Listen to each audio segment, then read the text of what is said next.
Okay, so I'm getting ready to start the voltage measurements in here and just studying the information I've got available. And of course this is the chart that shows the voltages, but it doesn't include the pin numbers on the tube. Why would they do that? That's a hassle. So rather than be flipping through my book left and right, I thought I'll make my own chart up. So here I am starting my chart. And just after I got this line done, my eyes happened to glance at this page, and there is the chart. There's the chart. So it shows the tube and the pin number and its purpose. So I'll be able to use this to relate this information to which pin it actually is that I need to measure. Okay, so we're pretty much ready to start. And I think I got my voltmeter ready here. Let me click it on. Okay, voltmeter is set to 150 volts. Now, I've got the controls set the way they're supposed to be set.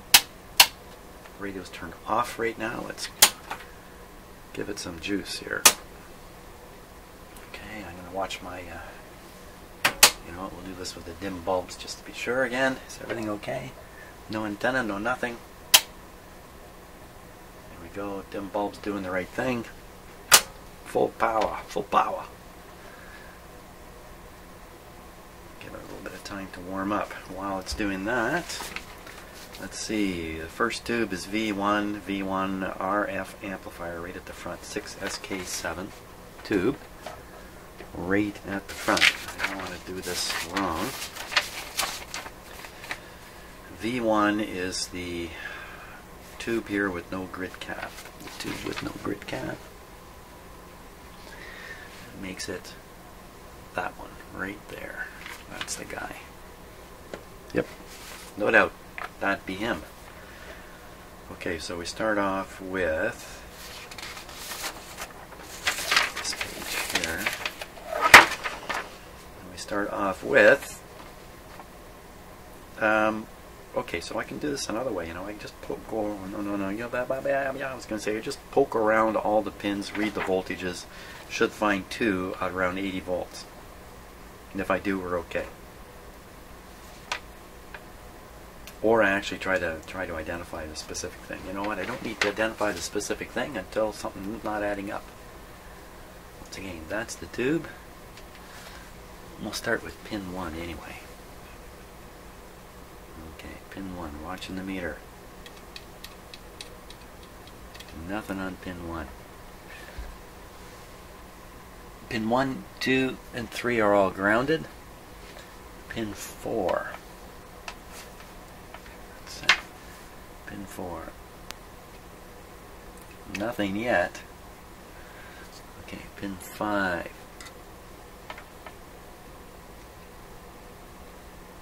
Nothing. Pin 6, this looks like the screen.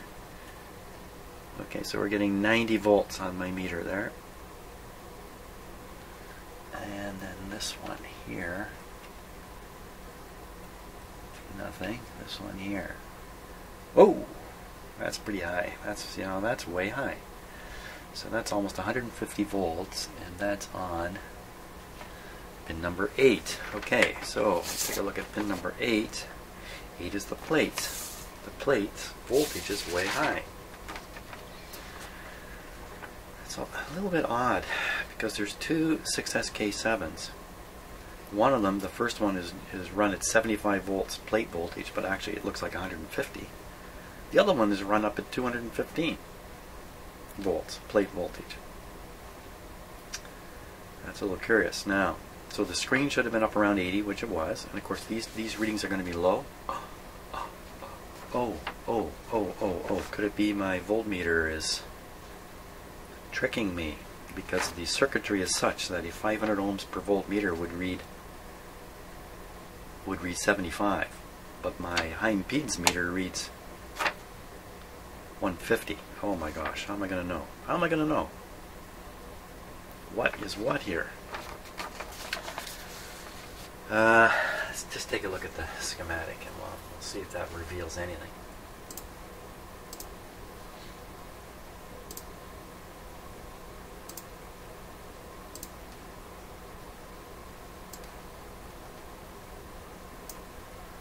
Okay, here we are on V1, the plate. There's a resistor right there. R2, 15K, 1 watt. So it's built to take some heat here. 15K, 1 watt, R2. Well, this guy could have... Well, normally these guys drift high, and the higher it goes, the lower this voltage would become. The voltage is actually high. Let's read either side of R2. It could be the current flow through this tube is low, and the voltage drop is low. Maybe that's why the voltage is high. Either side of R2 off of V1.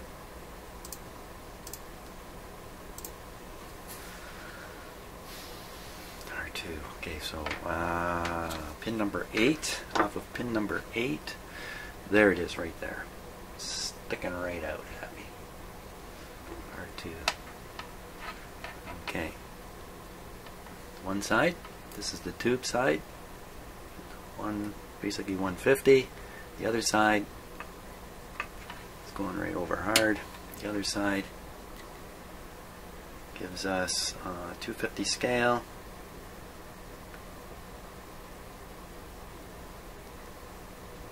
No, not 250 scale. It's a 500 volt scale. So there's 250 volts there. So 250 on this side. And the highest supply voltage on here is 245 on the output tube. You know, it might make sense to check that one right away. 245 on the output tube. And see if that's correct. Or another spot with, yeah, let's try that. So, okay, output tube. Skip over to the output tube. Oh, wait a minute, this might even give rectifier stuff. It does. Oh, it just gives the 540 AC on the rectifier. So we want to go to the output tube. The output tube is V5. V5.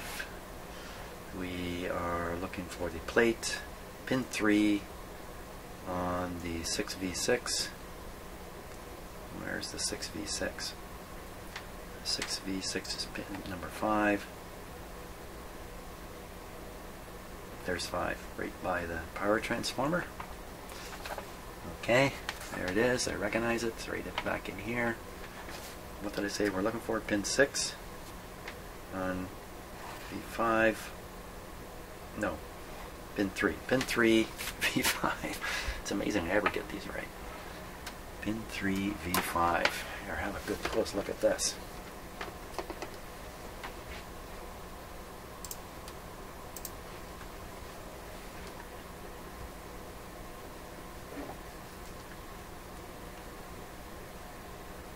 That schmozzle in there is V5.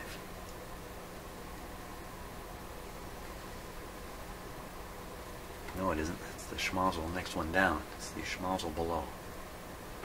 The lower schmozzle.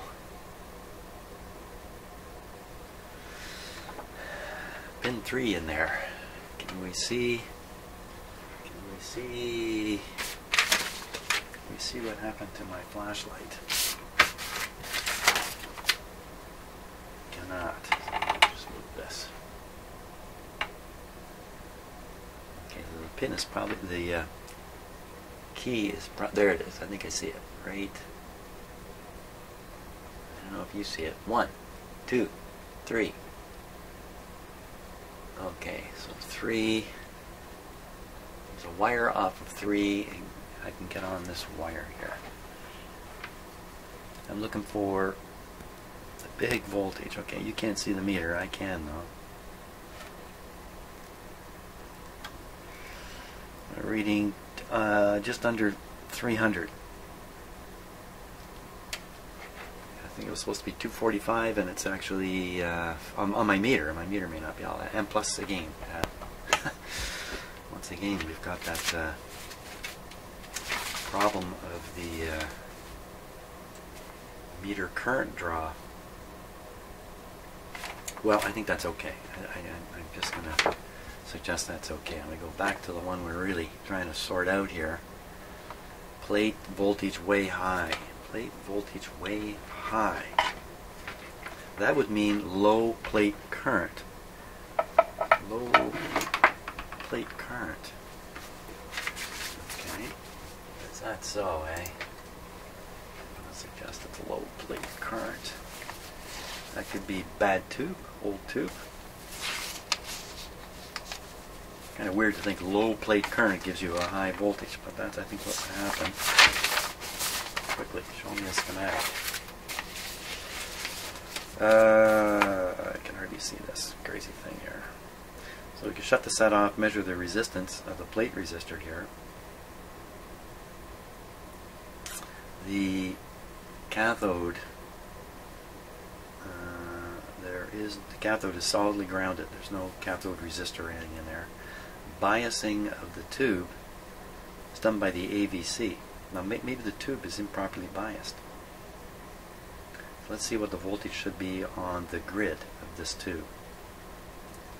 Okay, voltage on the grid. Voltage on the grid. I thought I was just going to go around, around, around every tube and be done.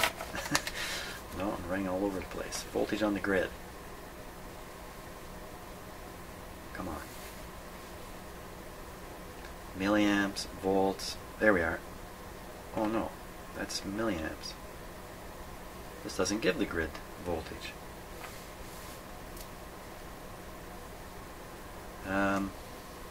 Why wouldn't you do that?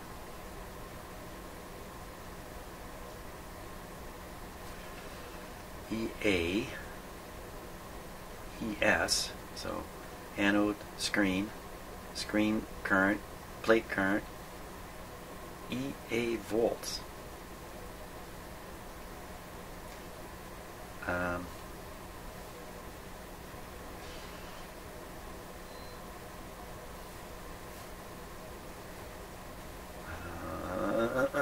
This is oscillator here. Oh, so this is just for the oscillator. Wow, you gotta look at these tables forever to sort them out. So these are just for the oscillator. There is no AVC thing set. So what is it anyway?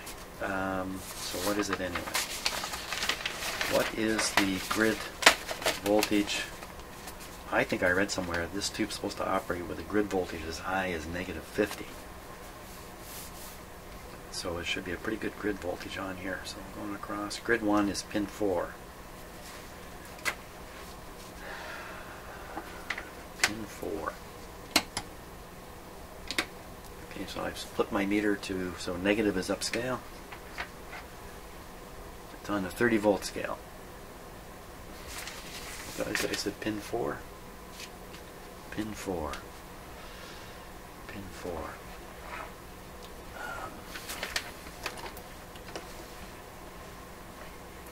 1, 2, 3, 4 is this one here. Okay, so we're showing a small negative voltage there. Okay, well it's negative, that's good. Let's just get a little better idea what it is. 5 volt scale now.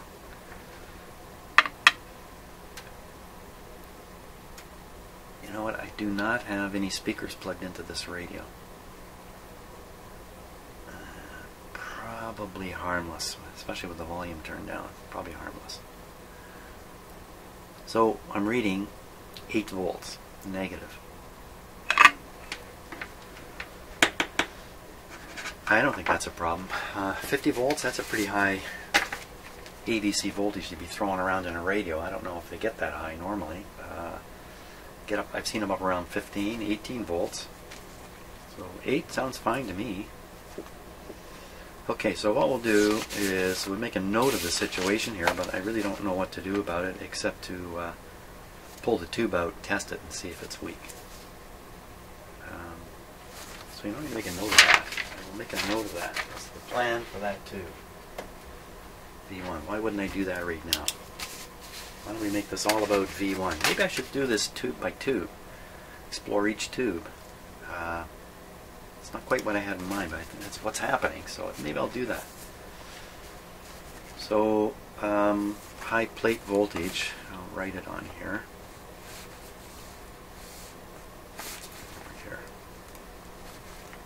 what did I say it was? I don't know, it was 150, wasn't it? Right up at the top. Yeah, I think it was 150 volts. Yeah, let's check the tube. Let's just do this. I guess I could stick another tube in and see what happens, but let's put it right in the tube tester. See what we get. Okay, power off, power off.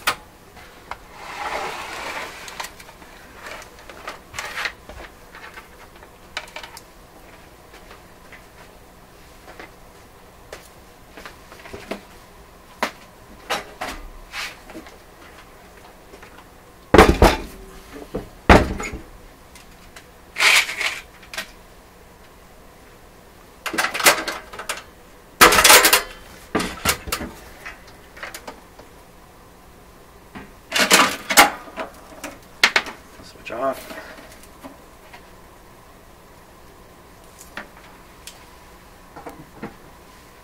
Okay, see if we can pull out that tube without burning my fingers.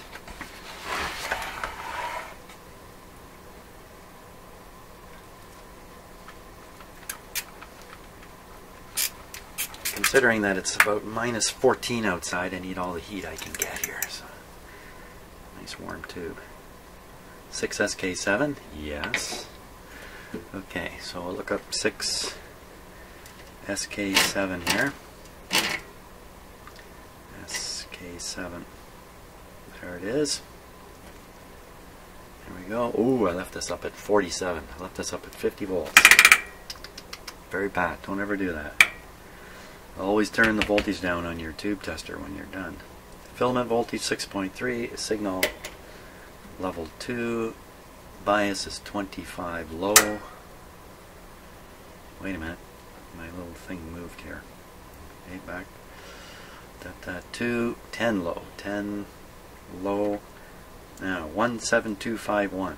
17251. 4630. 4630. 44. C. Okay. I'm saying it's a pentode, and the scale is direct reading. If you want to read the actual transconductance. Okay, still off. Plug her in. Double check quickly. Don't want to make a mistake, especially here. 6.3. 2. 10L. 17251. 17251. 4630. 4630. 44. C. Okay, we're good to go. We're on. Now, while this is warming up, I'll make a little side comment here. Sometimes on camera I lambaste myself for the errors I make here in my shop. Listen, I'm not actually that hard on myself, so it may sound like I'm being really hard on myself, but I'm not. I accept very much that I'm a human being with lots of shortcomings. I mean, who isn't, right? One of the shows I watch on TV, I really enjoy watching, is a show called Mayday. It's a Canadian show. I've mentioned it before. It's about airplane accidents and the investigation that follows as they try to determine what the cause of the accident was. And quite often it comes down to pilot confusion. So, you know, everything is done to try to prevent pilots from getting confused about what they're doing. Yet it still happens. So if a pilot in that kind of environment can get confused about things easily, fairly easily, and really get locked into the confusion, like really locked into it, I shouldn't be so hard on myself here in my crazy shop, should I? Okay, everything's got to be warmed up. First thing we do is leak. Let's see if I can get this to show up. Camera. Can you see the pointer there? Yeah, okay, here we go. Leak. Okay, no short circuits in the tube. The test is done by just an ordinary GM test. Here we go. Ooh, okay, so we're reading let's see, 1,000, 15, about 1,800, and it says it should be over 15. It's over 18. So this is a strong tube.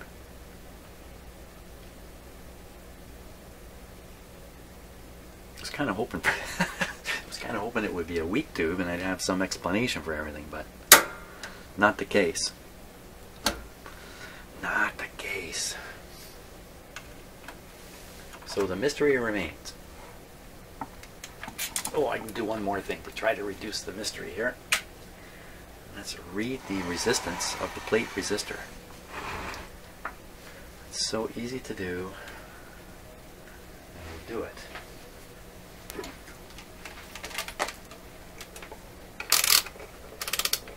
What was it? What was it? He says twice. What was it supposed to be anyway? Let's see if I can figure it out from here. R2, yeah, 15K. 15K. But in fact,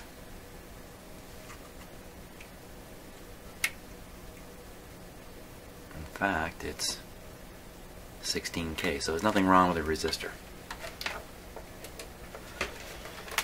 So nothing wrong with the tube, nothing wrong with the resistor, nothing wrong with the screen voltage. The screen voltage can affect the plate current quite a bit, and nothing appears to be wrong with the base bias voltage on, not base, the grid bias voltage. You got me. Tube 1 remains a little bit of a mystery. To go further, I would have to start testing tube currents, and I recently obtained a meter that would help with that, but wow, you know what? I can do it. I can read the current there. I can read the actual plate current. I'm all excited now. This is normally a difficult test to do. It means opening a wire, inserting a meter, that kind of stuff. But I actually have a clamp-on DC meter.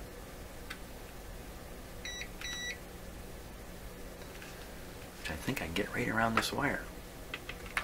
Ha! How do you like that, eh? That's fantastic. Okay, let's get ready here.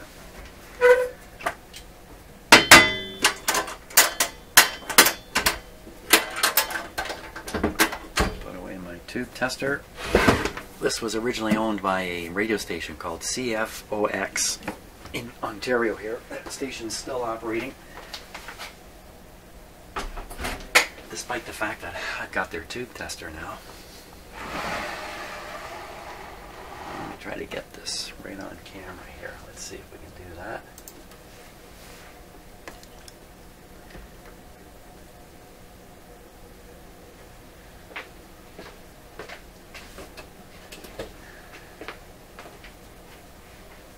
Okay, well, the focusing is in order.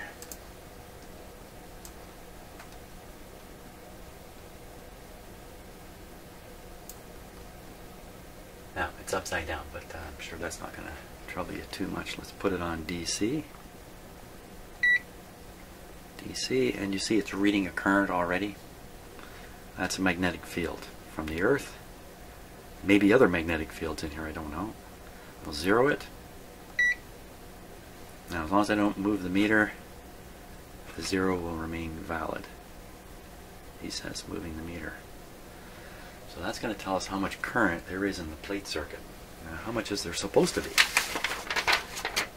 There's supposed to be 7.5 milliamps in the plate circuit.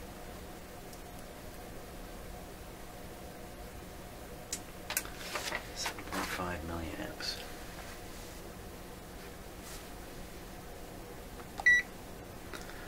So this is a 1 amp. So 7. Put a 7 on the second digit here. That would be 7 milliamps. So right now this is 0.3 milliamps it's reading. Everything ready to go. We have Everything's ready. Power on. This will be kind of interesting to watch here. Now I've got the light bulbs in the circuit, but I'll switch them out in a moment. All's good. Full power.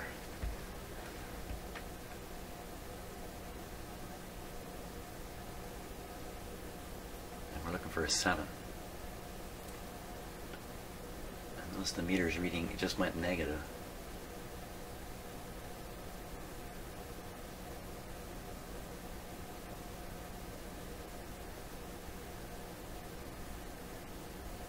Did I say 7 on the second digit? Maybe it's down here. That means it's right in the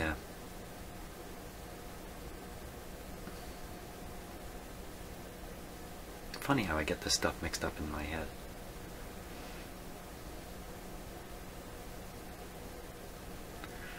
So I don't think I had it zeroed well enough to do this. Mind you, well, the negative sign's gone. I didn't keep my eye on this. Look, it's going up a little more.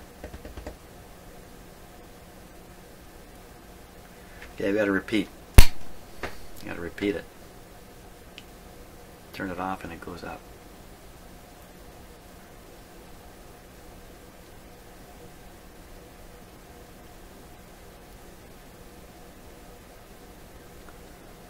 Turn it off and it goes up.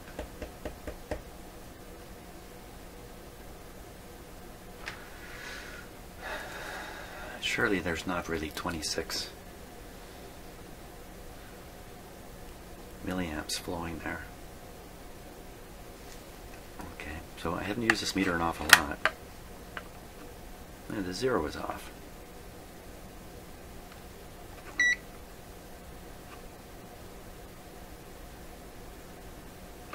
Doesn't take much movement. Let's put it back on.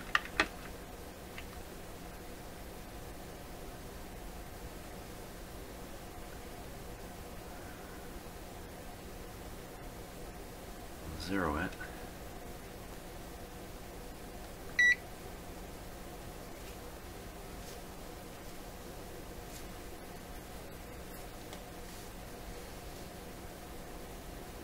Why is it doing that? It's still actually current flowing in this radio from charges on capacitors and stuff. The Earth is rotating. I'm suffering continental drift. It's just steadily going up. This'll never do.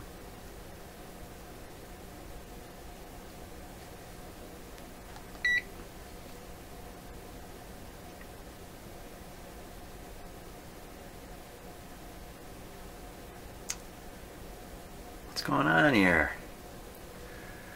Okay, let me try shorting the plate out to the chassis. I can't imagine that's going to have any effect, but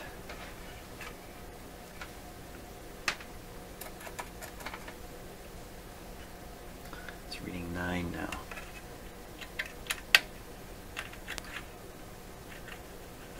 It's just slowly going up. How can I use a meter that does this kind of thing?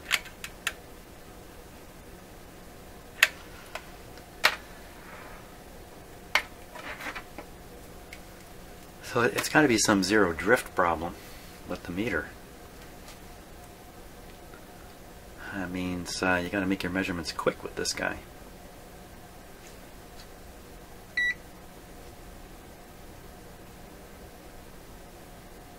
Okay, let's continue the experiment on the meter here. Take it off the wire.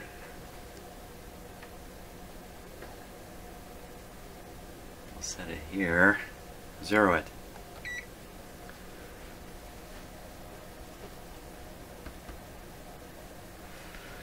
Could be the battery power in the meter is going down, and that's disturbing this reading. Boy, that's not very good, is it?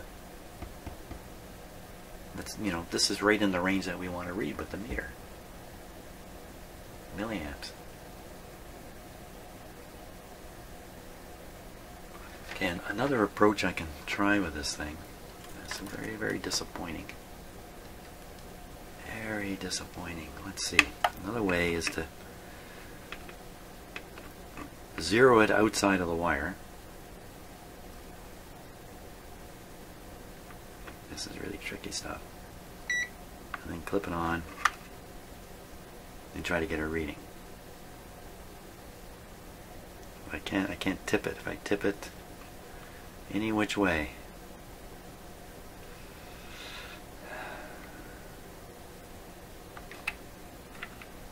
I gotta do this live. Okay, that's all plastic there. There's a little bit of metal, but it's kind of recessed, so not much chance of causing a problem. I have to literally practice doing this.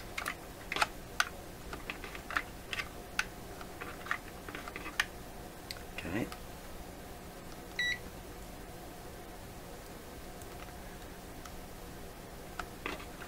You know what? This is not going to work, I don't think. I don't think any reading I get, I'm going to wonder, what was that all about? Okay. Another thing we did here, I did read the voltage on either side of this. What was it? It was 245 on one side and 150 on the other. So say 250, 150, there's 100 volts dropping across this. So we can calculate the current.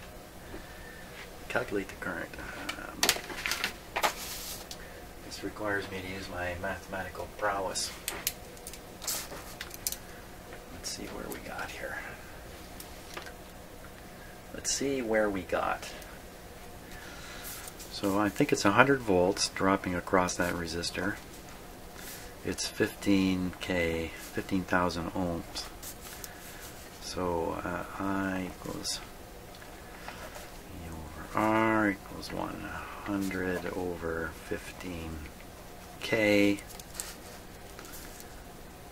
Okay, so the answer is going to be in milliamps if I just divide. Okay, how many times can 15 go into 100?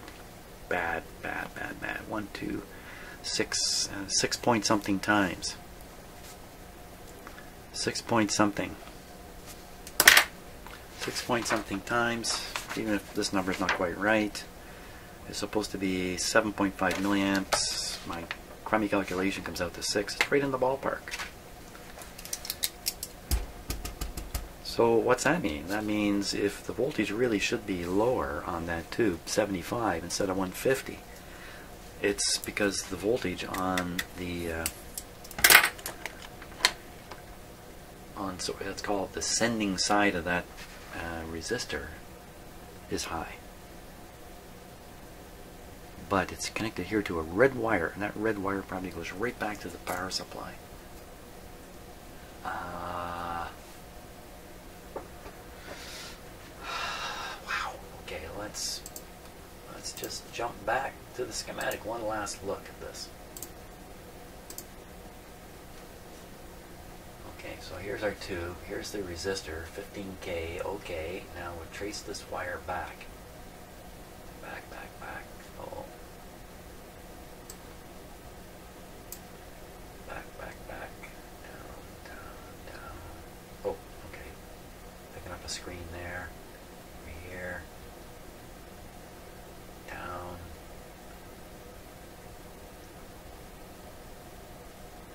Down to here. So here's the supply coming from here.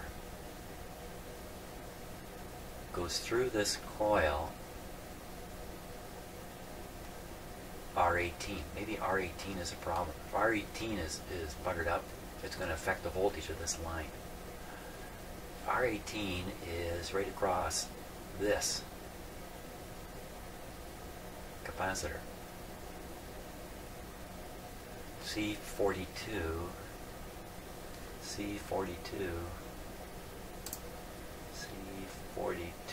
is a 32 and a 52, and I've replaced those already.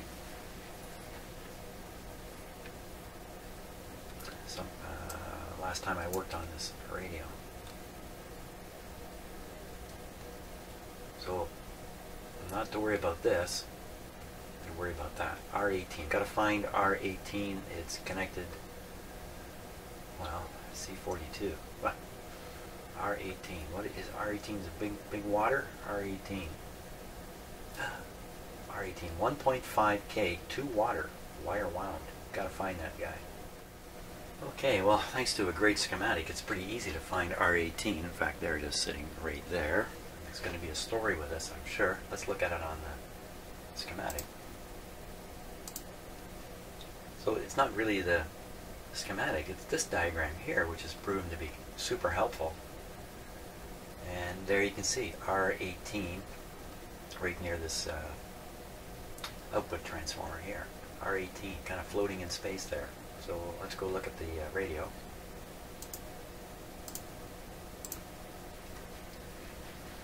You can see it with the close-up camera a little bit better maybe. There it is, R18. Look, I put that in there. That's a replacement. I'm not sure that's really the right wattage, but it's certainly not wire wound. Again, at the time I did this, I did not have a stock of parts. I just had junk box parts and stuff like that. I bought a few things, but not too much. Now I've got a much better set of parts, so I can replace this with a more appropriate resistor. But is that even the right thing?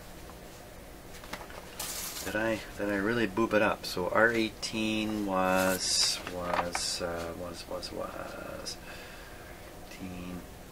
R18. Just one second here. 1.5K.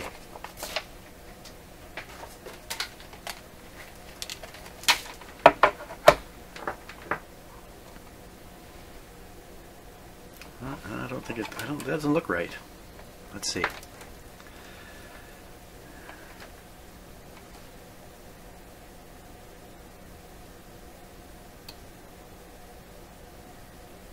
Oh, 1.5. It is right. Okay, so I continue to have no explanation for why the plate voltage is so high. Now, could it be the meter? Could it be the meter? How can I fake a meter? I could do something here with my meter to imitate a bad meter. 500 ohms per volt. Wow, I'd have to sit and I'd have to think that one through to figure out what I could do. I could take some kind of resistance and kind of short out the meter leads and imitate a bad meter. I have a bad meter. Wait a minute. I have my own bad meter. Let me find the bad meter.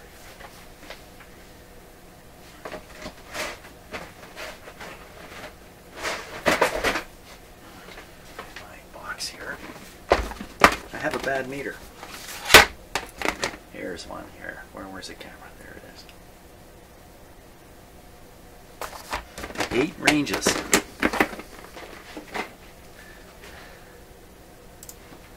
My bad meter. 2,000 ohms per volt. So it's not even that bad. I mean, this little guy is much better than the one they used. But let's try them out. Let's try them out.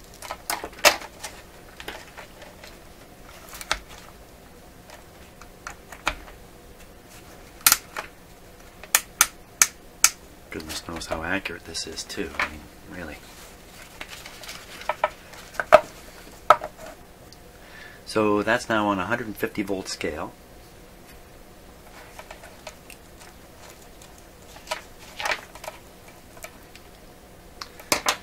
Okay, radio's got to go on. Everything's okay. Switch on.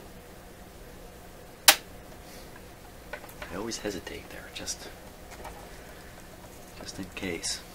I can also measure the voltage drop. I can measure the voltage drop for real. On there, I'll measure it right across. Then we'll see what our crummy meter tells us.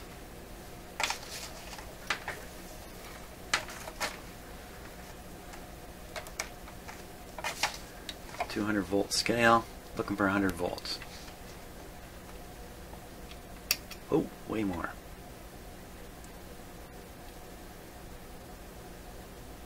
So we're dropping 50% more than what I said.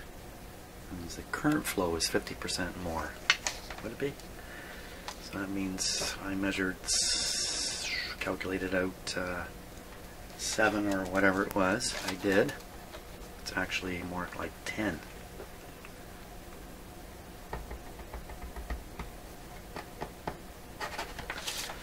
Okay, let's try this meter.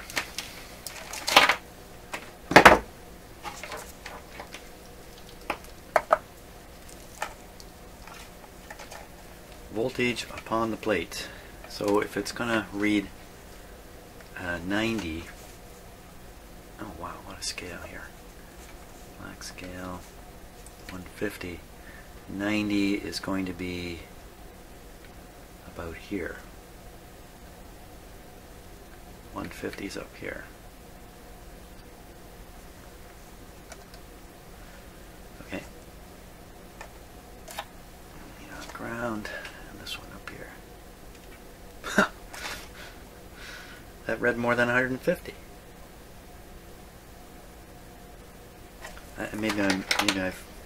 Maybe let's just do this whole thing over again, because now it's gone. It's gone into the wild zone. I get too many.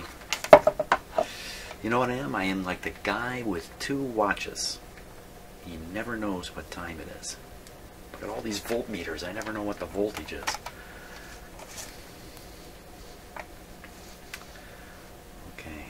So now, on that pin,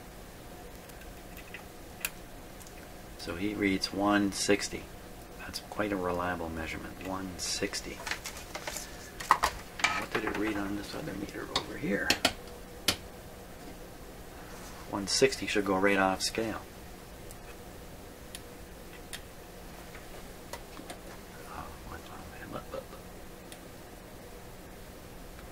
It reads 150.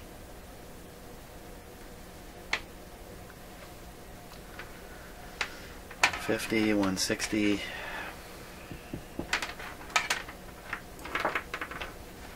That's a lot higher than 75.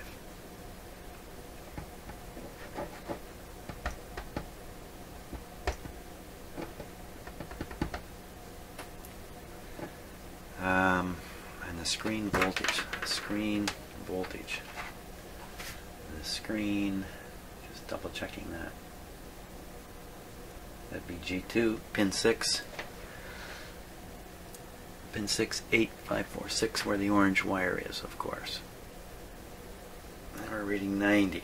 That's just about right. What happens if we read it with this little tiny meter? The tiny meter.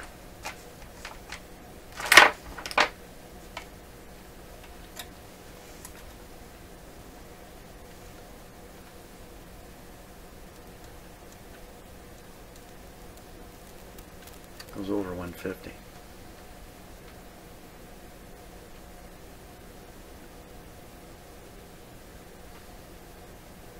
Okay, hold it a second.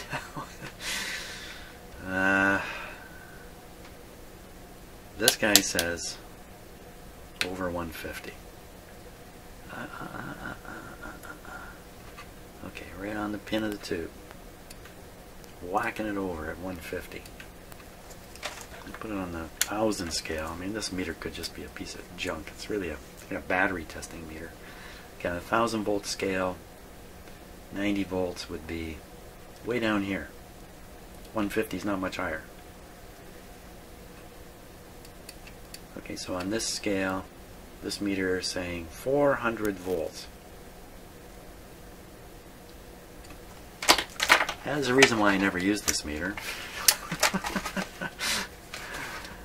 And he's just going to go away now. Because he's not worth anything. Yeah, test a battery with him. Even that, I wonder. If you're trying to fix radios with a little meter like this, don't. That's what I would say. Couldn't resist it though. Bought it at a yard sale for 25 cents, I think I paid for it, in the box. So the price is good. Now, let's just double check that last reading. once again with this meter.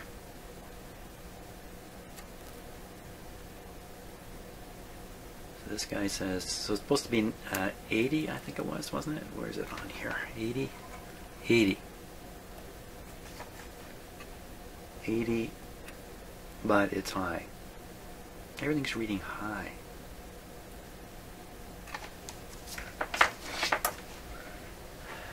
Power supply reading high?